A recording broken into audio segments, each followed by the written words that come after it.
আলহামদুলিল্লাহ, আল্লাহ পাক এত ফলন দিছে প্রত্যেকটা গাছেতে, শুধু খালি টমেটো। তো বাজার খুবই কম, 600 টাকা 500 টাকা মন। তারপরেও খারাপ না, কৃষক এতেও সন্তুষ্ট।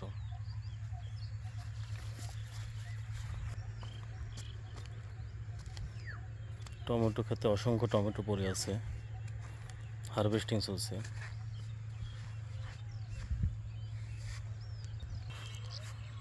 মানে কি পরিমাণে গাছে ফলন ধরলে মাছা টাছা ভেঙে পড়ে যায়। সবজির বাজার কম, কিন্তু আল্লাহ পাক ফলন দিছে আলহামদুলিল্লাহ, খুবই ভালো ফলন। কি করা হচ্ছে? ক্যারেট। আচ্ছা, মাল হারভেস্টের পরে ক্যারেটিং হচ্ছে। সবগুলো কি ক্যারেট উঠবে? কত ক্যারেট মাল হবে আজকে তা অনুমানিক? সর্বনিম্ন 10টা। সর্বনিম্ন 10 ক্যারেট টমেটো তুলছে আজকে। এক ক্যারেটে কতটুকু আটে? ওটাই 25 কেজি আছে। 25 কেজি ক্যারেট। 10 ক্যারেটে তো 250 কেজি মাল তুলছে আজকে, তাই না? এরকমই, সর্বনিম্ন 5 কেজি হবে।